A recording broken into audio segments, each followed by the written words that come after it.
Et on va partir, grâce à Laura Pouget, sur le terrain avec une réalité et puis une obligation pour les Ukrainiens. L'hiver arrive, donc on parlera peut-être moins d'avions, moins de missiles, mais peut-être plus de protéger les tranchées. Il faut arrêter, stopper, ralentir les troupes russes, alors que sur l'ensemble des fronts, il faut le reconnaître, Moscou gagne du terrain. Donc on va parler de mines, chère Laura, et de ces révélations, parce que les Américains auraient fourni un stock absolument impressionnant et vont fournir aux Ukrainiens de mines antipersonnelles. Et pourtant, les mines antipersonnelles, depuis le début de ce conflit, eh bien, c'est une arme qui a été largement décriée.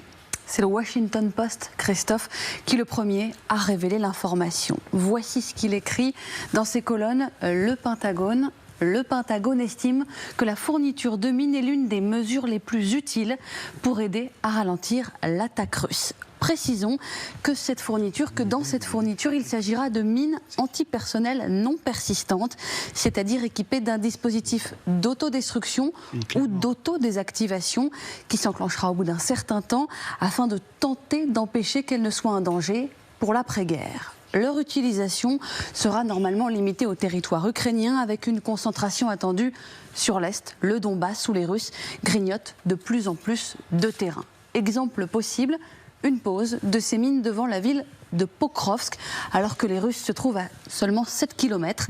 Elle aurait pour conséquence de retarder leur progression, car dès qu'ils les rencontreront, ils devront entamer des opérations de déminage qui prennent beaucoup de temps.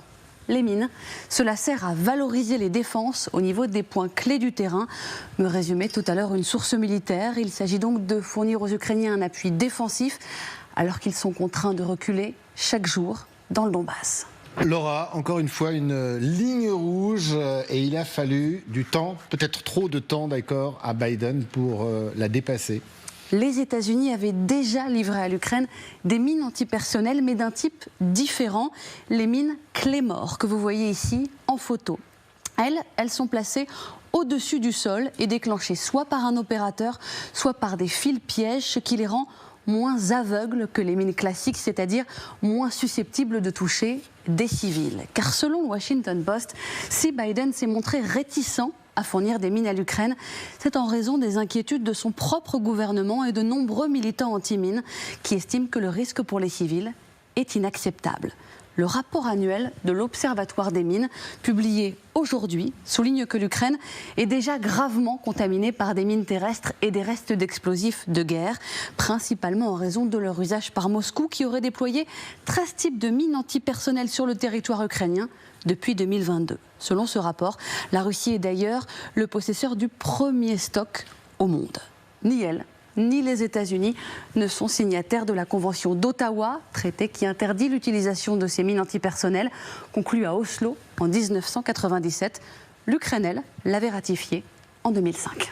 Merci beaucoup pour toutes ces précisions, Laura. Mine antipersonnelle, le retour de la guerre sale. Enfin, je pense qu'aucune guerre n'est propre, mais effectivement, on repart avec la base, c'est-à-dire la guerre, les tranchées, l'hiver, et puis l'idée c'est que l'ennemi ne passe pas, peu importe les moyens en fait. En fait c'est une réponse assez logique à l'évolution des tactiques de l'armée russe qui s'est mis à faire des infiltrations d'infanterie à pied dans les dispositifs de défense ukrainiens, donc ce qui échappe en partie à la détection par les drones.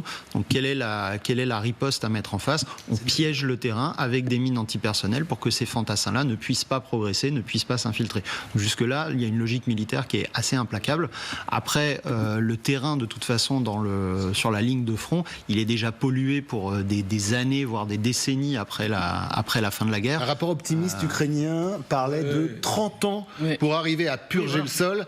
Ça me paraît très optimiste. On trouve encore en France des obus de Première et Deuxième Guerre mondiale, alors que c'était pour la Deuxième Guerre mondiale il y a bientôt 80 ans. Donc il y a de toute façon, je comprends tout à fait la préoccupation sur les victimes civiles, mais dans ces zones de combat, on peut espérer que les civils sont plus là. Et s'ils sont encore là, il n'y a pas que les mines antipersonnelles. Malheureusement, il y a toutes sortes de menaces. C'est pour plus tard. C'est pour l'après-guerre. Si l'après-guerre s'autodétruire. Pour qu'il y ait un après-guerre, il faut qu'il y ait une Ukraine après la guerre. Et donc, elle a besoin de. D'abord, il faut gagner la guerre. C'est très intéressant. Survivre à la guerre. C'est ça le sujet, c'est qu'en fait, on a signé on a signé ce truc-là en 90 parce que dans les années 80, grosso modo. Mais les Américains n'ont pas signé. Non, ils sont pas dingues. Les Américains, ils sont toujours pas sans puissance. pas grand-chose. Donc, on a signé pour des raisons affectives et morales, parce qu'il y avait eu le Cambodge, parce qu'il y avait eu. Exactement. Pour des raisons. C'est notre côté pacifiste. Ça. Non, mais en fait, dans les années 80, dans quel monde on vivait ?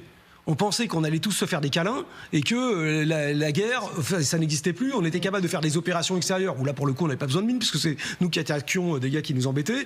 Là, on est en train de redécouvrir ce que c'est que la guerre sur un front où il faut arrêter, où on est en défensive, dans des tranchées avec des vagues d'assaut qui vous tombent dessus. Je peux vous dire que franchement, quand vous n'avez pas assez d'hommes et que vous voulez pas flinguer tous vos gamins de 18 ans, vous mettez des mines. C'est tout. Allez pas chercher midi à 14h. Donc aujourd'hui, ils ont un problème de mobilisation. Et regardez un truc. Comment ils ont arrêté la contre-offensive ukrainienne, les Russes, en 2023 ? Il y a une ligne qui s'appelle c'est la ligne sur Ovikin. Ils ont pas fait. Et pourquoi les Américains n'ont pas signé la convention d'Ottawa ? Parce qu'ils voulaient défendre la frontière entre les deux Corées en cas d'attaque de la Corée du Nord, avec des mines antipersonnelles et des armes à sous-munitions. Les deux choses que les Européens. Absolument. Donc voilà. Et là d'ailleurs. Et les hangars sont pleins. Et pour poursuivre ce que disait Benoît, les hangars sont pleins. La première chose qui a été faite.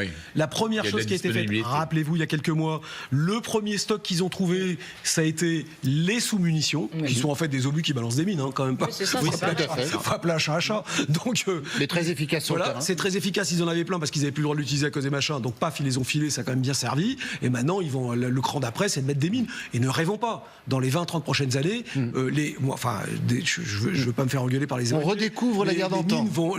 Mais tout le monde va être obligé de refaire des mines. Alors le seul truc qu'on fait, c'est qu'on fait maintenant des mines un peu particulières, c'est qu'on met à l'intérieur de la mine, on met un système d'autodestruction qui fait qu'au bout d'un mois, 2 mois, 3 mois, elle pète et comme ça évite pour le long terme. Mais en fait, on va y revenir, ne rêvons pas, sinon on fera pas la guerre.